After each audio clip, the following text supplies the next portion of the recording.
Bonjour Philippe. Bonjour Bérangère. À quelle heure vous vous levez chaque matin?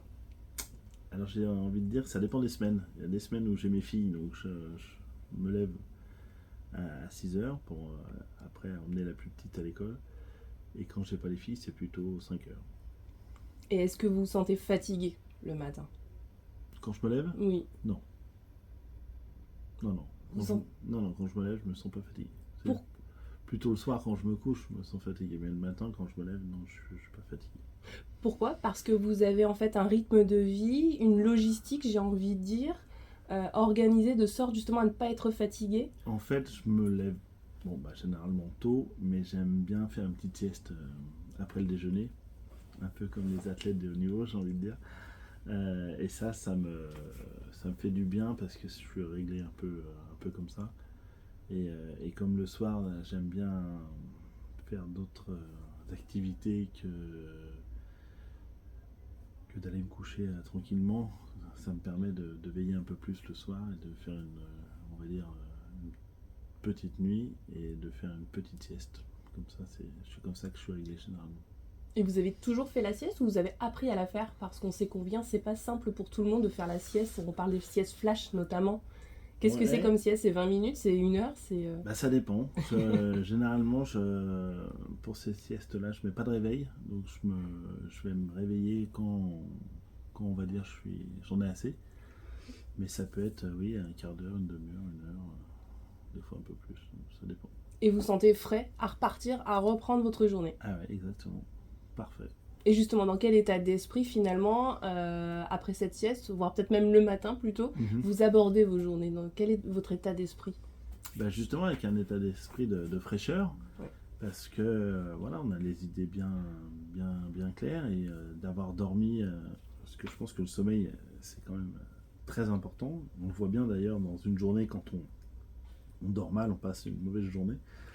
Donc c'est important de bien dormir, de bien récupérer pour attaquer une journée du bon côté, quoi. C'est quoi avoir du mental, Philippe? Avoir du mental, eh ben, c'est avoir du mental un peu à toute épreuve, quand on a les différents problèmes qui vont arriver pendant une journée, essayer d'adapter chaque situation à chaque problème pour pouvoir avancer et pouvoir mettre justement ces problèmes de côté ouais, pour avancer, pour pas rester bloqué avec ce genre de situation qui peut être parasite, on va dire. Donc toujours avancer. Est-ce qu'il y a une forme de dépassement de soi, vous trouvez? Ou c'est encore autre chose? Non, je dirais pas dépassement de soi, je dirais de bien gérer tous ces aléas, tous ces imprévus qui vont arriver pendant une journée et de prendre l'urgence jusqu'au moins urgent et de pouvoir gérer son emploi du temps et sa journée avec tout ça. Qu'est-ce que c'est comme aléa? Bah, ça va être quand on arrive le matin, une machine qui marche pas, ça va être un collaborateur qui s'est pas levé, ça va être voilà, une fuite d'eau, voilà, plein d'aléas qu'on peut avoir dans nos entreprises qui Mm. font que on s'ennuie jamais, quoi. Parce qu'il y en a tous les jours, vous trouvez des aléas pour le coup? Oui, bah, il y a tous les jours. Des fois, quand on prend l'agenda, on se dit, bah tiens, aujourd'hui, on va être tranquille, et puis non, c'est pas vraiment le cas. Puis il y a des fois, tout va dans le bon sens, et puis des fois, voilà, tout s'enchaîne pas comme on veut, donc voilà, on essaye de faire avancer la machine. Est-ce qu'il peut y avoir des aléas avec la matière cacao? On dit souvent justement que c'est une matière euh, difficile à travailler. En tout cas, c'est ce que moi j'ai souvent entendu au cours de mes nombreuses interviews. Alors, après, oui, le cacao, c'est vraiment une matière vivante, j'ai envie de dire. Donc chez Bernachon, on la travaille depuis 3 générations, donc on commence à la maîtriser, mais c'est chaque fève, chaque sac de cacao, on va dire une nouvelle aventure.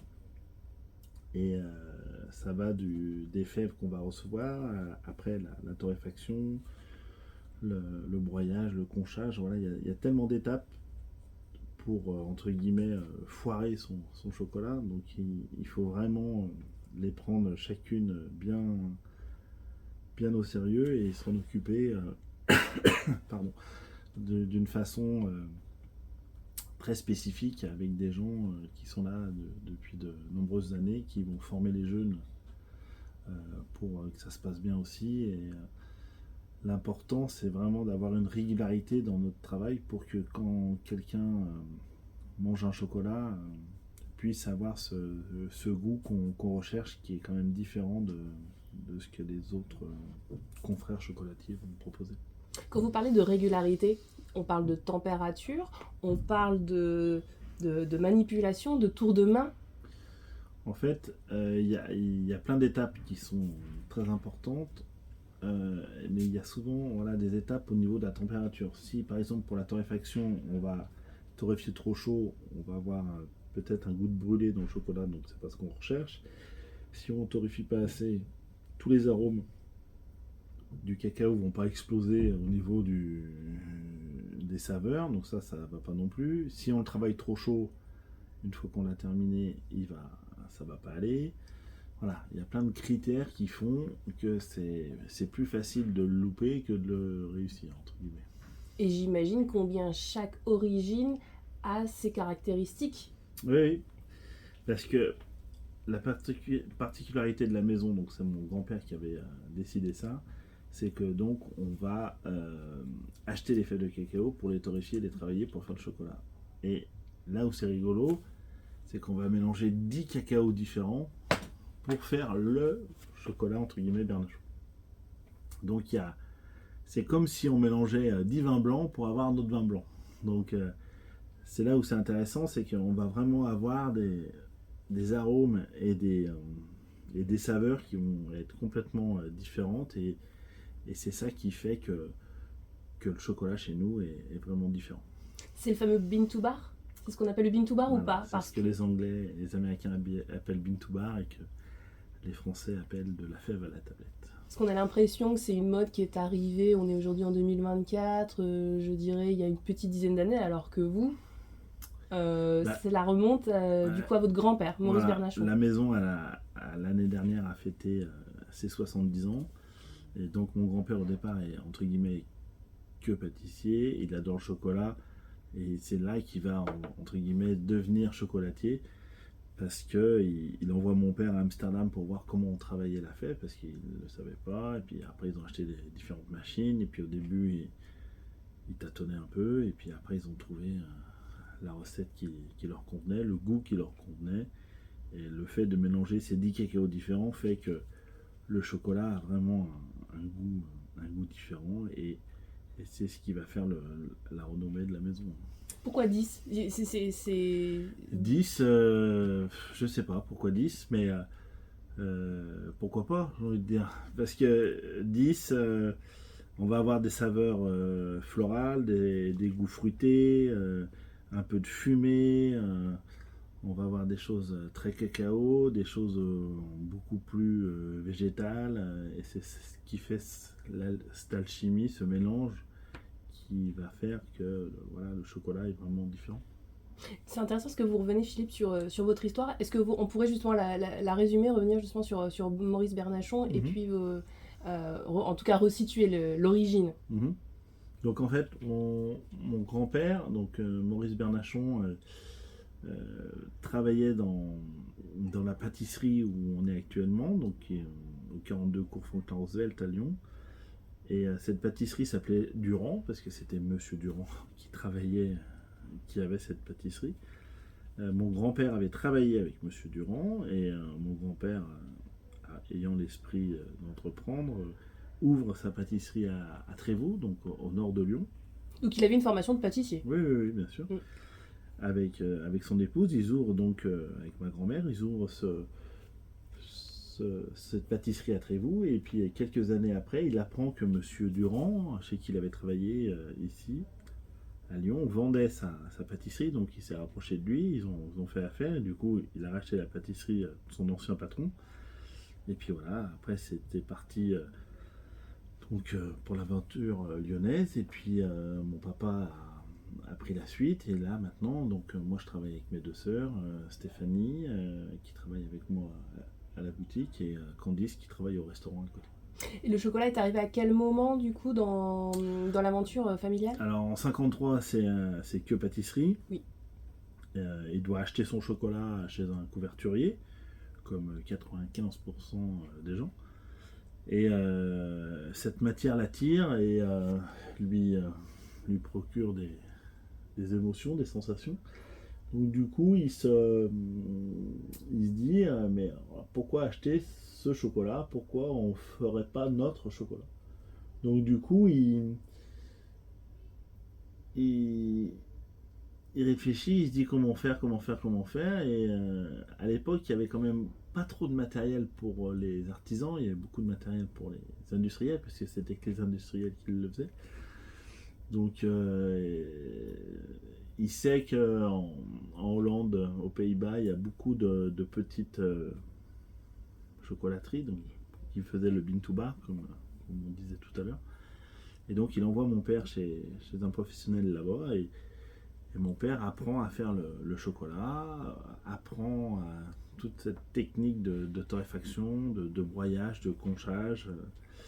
Et du coup, en revenant de ce voyage, ils achètent les différentes machines. Et il y a certaines machines qu'on a encore aujourd'hui d'ailleurs. Et ils commencent l'aventure. Donc au début, j'allais dire simplement, il appelle un importateur basé à Bordeaux qui s'appelait Touton. Bonjour, moi je suis Bernachon à Lyon, vous ne me connaissez pas, je veux faire mon chocolat. Oui, très bien, moi je vends des fèves. Et monsieur Touton lui dit, mais monsieur Bernachon, quelle fève désirez-vous? Quelle origine, quelle saveur? Et mon grand-père, très simplement, lui dit, moi je veux ce qu'il y a de meilleur. Donc il sélectionne 10 cacaos, on a quasiment les mêmes aujourd'hui. Et c'est à partir de ce moment-là qu'il décide de mélanger plusieurs cacaos pour faire son chocolat. Parce que le cacao, tous les ans, il y a 2 récoltes par an. Et à chaque fois, on va avoir des choses différentes. Donc, on a un cacao, par exemple, qui vient de Madagascar, qui est très beau, qui est exceptionnel. Si on n'est pas trop mauvais, on va faire du chocolat qui est plutôt très bon ou exceptionnel. Mais l'année d'après, ce chocolat, ce cacao, il a pris la pluie, il a pris l'humidité, la fermentation n'a pas été bonne, le séchage n'a pas été bon, et là, on va avoir un cacao qui est vraiment moyen.